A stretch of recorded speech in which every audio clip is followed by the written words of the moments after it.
She picked up the call as a politician, confident, prepared, unshakable. But just minutes in, one quiet sentence from Ibrahim Traoré shattered everything she thought she knew. And what followed wasn't a debate. It was a reckoning, a tear, and a transformation caught on video that stunned the world. This is the story behind the call that broke political silence and opened a door to truth you'll never forget. Stay until the end, because one moment changed everything. It wasn't supposed to go viral, at least not in the way it did. Ibrahim Traoré stepped up to the podium in Accra with no entourage, no teleprompter, and no pre-cleared remarks. What followed wasn't a speech, it was a rupture. The young president of Burkina Faso didn't shout, he didn't pound the podium, but his words carried something heavier than sound, truth laid bare. Africa, he said calmly, will no longer kneel for aid it does not control. We don't need pity, we need justice, and we will not apologize for demanding it. There was a pause after that line. It wasn't silence, it was impact. In the room, diplomats sat frozen. Reporters glanced at one another, unsure if what they'd heard had just rewritten the rules. Outside, in the streets of Accra and the feeds of TikTok, it caught fire instantly. Within hours, millions had shared the clip. Within days, it reached Capitol Hill. That's where Jasmine Crockett comes in. The congresswoman from Texas had built a name for herself as a sharp, principled voice in American politics, bold in hearings, focused in interviews, and never afraid of confrontation. But this time was different. Traoré wasn't some foreign strongman spouting anti-West slogans. His words had poise, purpose, and something Jasmine wasn't expecting: moral clarity. Still, when pressed by reporters on the Hill, she responded the way she was trained to. While I understand President Traoré's frustration, we must be careful not to mistake rebellion for reform. Isolation from allies is not the path forward. It was meant to be a balancing act, measured, cautious, responsible. But it backfired. The backlash was immediate. Some called her statement neo-colonial. Others accused her of protecting the very systems Traoré had condemned. African activists across the diaspora flooded her inbox with critiques. Even members of her own party privately questioned the tone. Jasmine knew she had to do something, and fast. What she did next surprised even her closest advisors. Instead of doubling down, she reached out.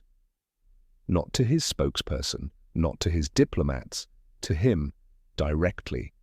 She sent a personal message requesting a private conversation, no audience, no press, just an honest talk between two people trying to lead from opposite ends of the world. Traoré agreed, with one condition: no script, just truth. That phrase landed in her chest like a stone.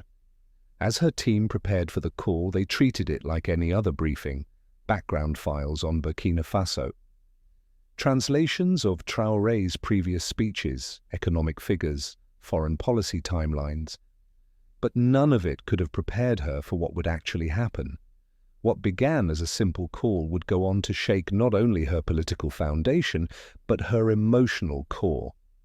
And by the end of it, she would cry. Not because she was weak, but because for the first time in her career, someone had shown her the cost of silence and left her with no defense but truth. The call was set for 10 a.m. Washington time, but Jasmine Crockett was awake hours earlier. She sat in her home office, blinds drawn, phone face down on the desk, laptop closed. She had dismissed her staff, no aides, no advisors, just her, a glass of water, and a quiet unease she couldn't quite name.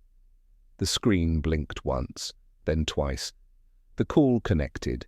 Ibrahim Traoré appeared, not behind a flag or a press room, but seated on a modest bench under a neem tree. A single wire ran to a laptop on his lap. Birds chirped faintly in the background. There was no formal greeting, just a nod. "Congresswoman," he said. "Mr. President," she returned, matching his tone. For the first few minutes, they spoke in the language of diplomacy, acknowledging one another's positions, citing overlapping interests, affirming a mutual desire for peace. But beneath every word was a kind of tension that comes when two people are pretending not to be wounded. Then the formality broke. "You call it aid," Traoré said softly. "But to us it's debt wrapped in protocol. You say partnership, but we say dependency that shifts its face every decade." Jasmine sat back.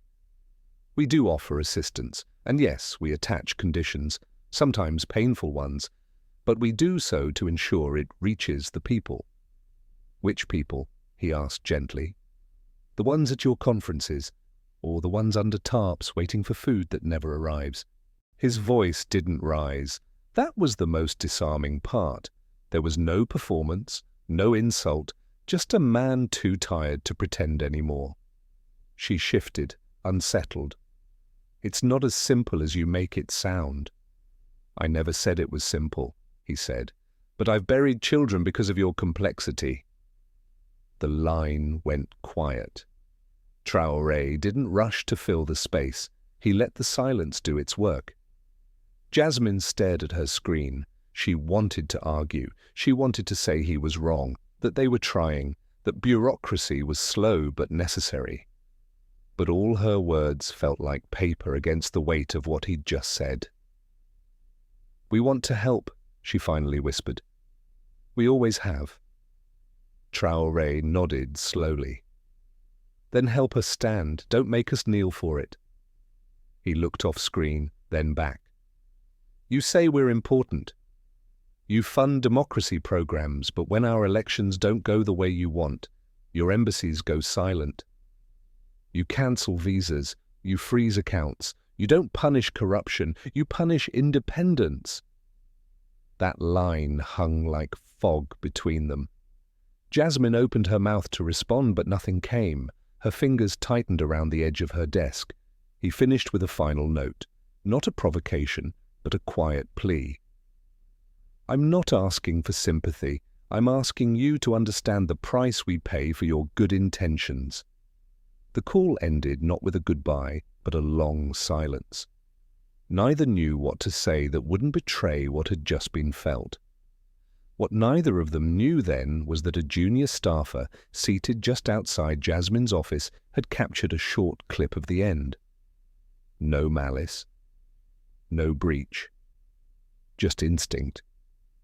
And in that brief footage, Jasmine's trembling voice, her misting eyes, her hand reaching for the mute button, was something the world hadn't seen in a long time. A politician hearing the truth and feeling it. The call had technically ended. The video feed was closed, the lines silent, but Jasmine Crockett didn't move. She remained seated, frozen in the quiet of her office, staring at the black screen in front of her as if it still held his voice. Her hands, once confidently still, were now folded tightly in her lap. She'd faced cross-examinations on Capitol Hill, brutal campaign attacks and televised interrogations with unshakable calm. But this was different, because this wasn't about her. It was about what she represented. Outside the room, her staff remained silent. The energy was strange, tense, reverent, uncertain. No one had expected that call to become anything more than a diplomatic formality. But they had heard enough to know something inside her had shifted. The clip, a 29-second piece of footage, unintentionally captured by a junior aide, had begun making its way around the office. In it, Crockett is seen just moments after Traoré's final words. Her eyes glisten.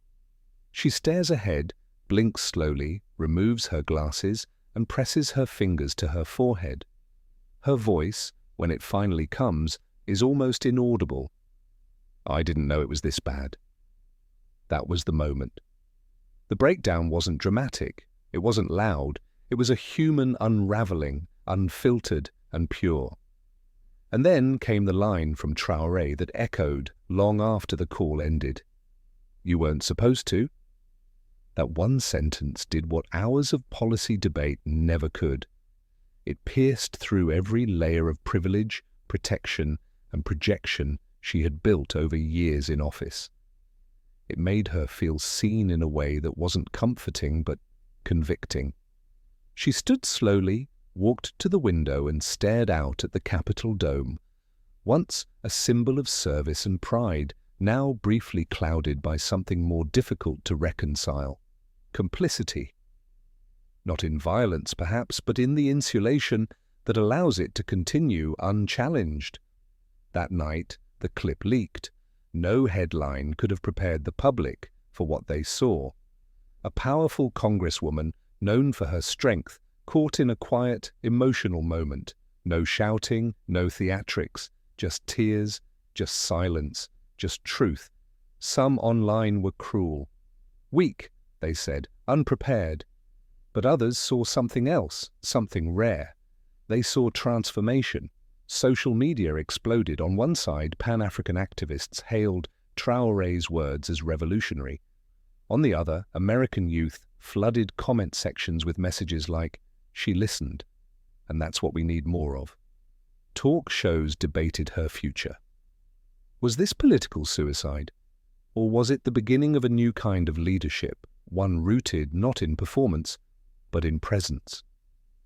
Jasmine didn't speak to the press for 2 days. She needed time, not to recover, but to absorb, because what had happened wasn't a mistake, it wasn't a misstep, it was a mirror. And she had looked into it, not as a politician, but as a person. The fallout was immediate, but not in the way Jasmine Crockett had feared. For once, the internet wasn't just sharpening its claws. Something else was happening, something quieter, but far more powerful. The video clip, just under 30 seconds, had already spread to millions of screens.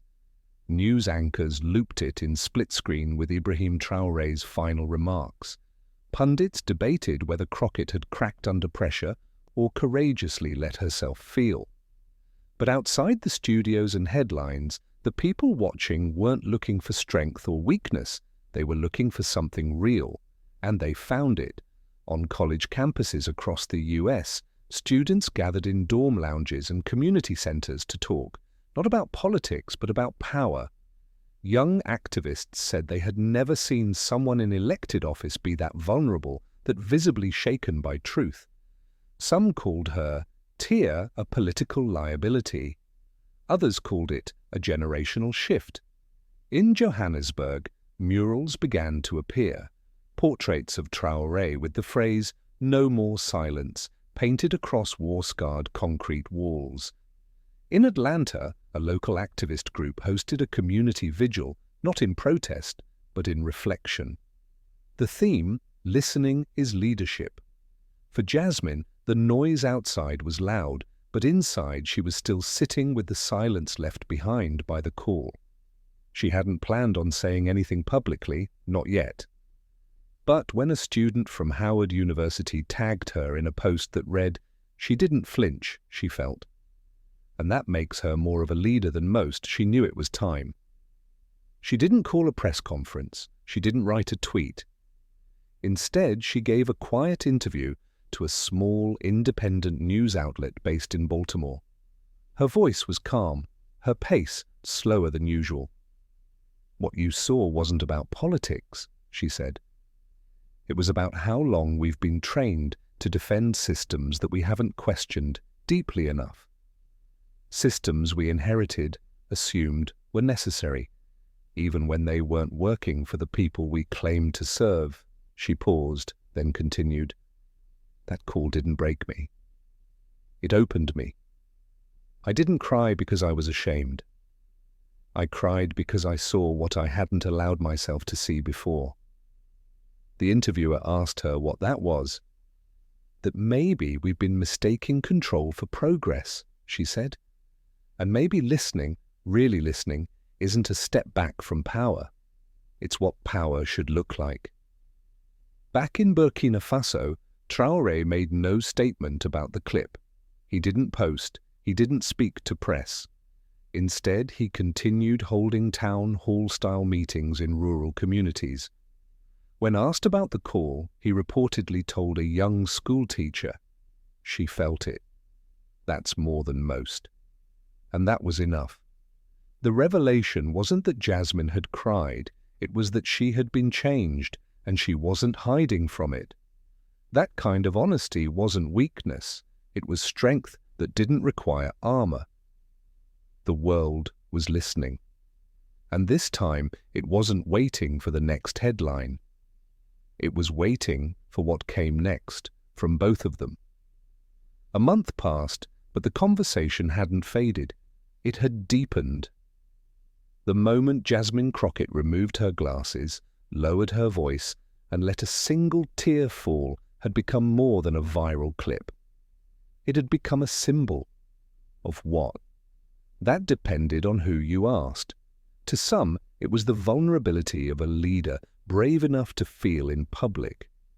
To others, it was a crack in the shield of Western political arrogance. But to those paying closer attention, to students, community organizers, and everyday citizens across continents, it was a sign of something beginning. A new kind of dialogue born not from power, but from presence. Jasmine didn't retreat after the clip. She didn't spin the moment, she embraced it. Quietly, without fanfare, she began hosting private roundtables with African diaspora leaders, development economists, and activists whose work she admitted she hadn't truly understood until now. These weren't photo ops, they were listening sessions. She called them truth tables. Then, without alerting press or her political team, Jasmine traveled to Senegal. The visit wasn't diplomatic. She didn't meet with heads of state or foreign ministers. Instead, she sat in small classrooms with women rebuilding schools from the remnants of Western-funded programs that had been abruptly withdrawn. She met with local journalists who had risked their lives to report the truth. And she visited a health clinic, Kolda, where a nurse told her, "We don't need pity, we need partnership." That phrase echoed in her ears. Before leaving, a young girl pressed a drawing into Jasmine's hands. It was crayon on folded paper, a stick figure wearing a blue blazer standing beside another with short, curly hair under a speech bubble that read, "The American Who Listened." Jasmine folded the drawing carefully and placed it inside the back of her notebook. She didn't speak for several minutes. When she returned to Washington, she stood on the floor of the House and gave a speech, not a political one, but a personal one. It wasn't televised live, but it didn't need to be. Someone recorded it from the gallery. That video, too, went viral. "I used to think leadership meant defending your side," she said. "Now I think it means letting the truth in, even when it's uncomfortable, even when it breaks you open." She looked up, voice steady. "That call didn't make me less of a leader. It made me more human. And maybe that's what leadership has been missing." Across the world, Traoré received the clip. He watched in silence, then smiled faintly. According to a journalist present at the time, he simply said, "Good." She understood.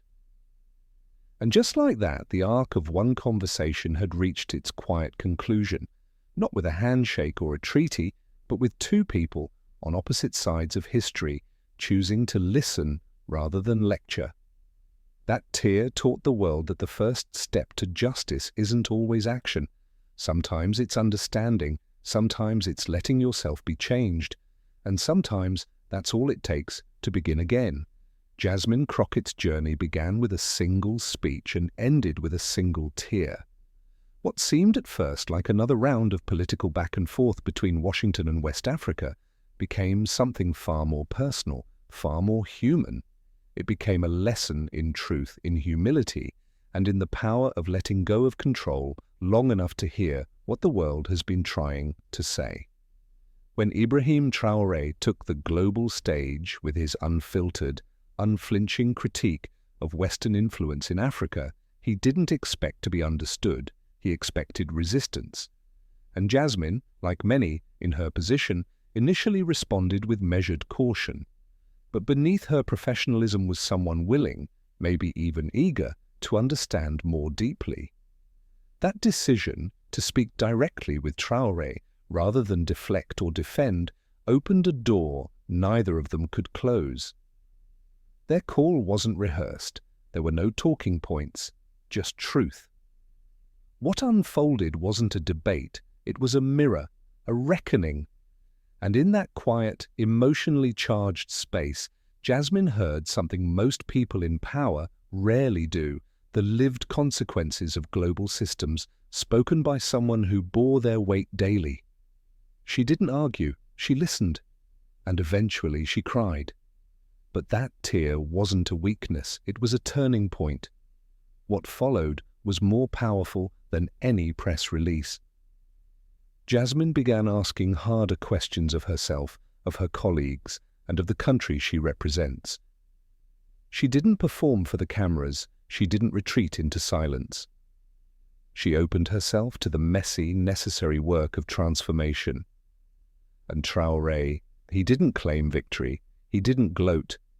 He continued on, letting the weight of his truth do the work, knowing that real change comes not from the noise, but from the echoes that remain when the world finally grows quiet. The lesson from their story is clear. Real leadership doesn't always speak first. Sometimes it listens, and sometimes it breaks open. In your own life, this lesson applies in moments both big and small. Whether you're a parent, a teacher, a manager, or simply someone trying to make sense of a complicated world, pause. Ask questions. Sit with discomfort. Be open to the idea that your worldview might be incomplete. Because growth doesn't happen when we're right, it happens when we're ready to change. Who demonstrated the most powerful form of leadership in this story? A. Jasmine Crockett, for being willing to listen, reflect, and grow publicly. B. Ibrahim Traoré, for speaking difficult truths with unwavering honesty and humility. Drop your answer in the comments, A or B. What are your thoughts on this story? Did something in it speak to your own life or worldview? We'd love to hear how it moved you, challenged you, or inspired you.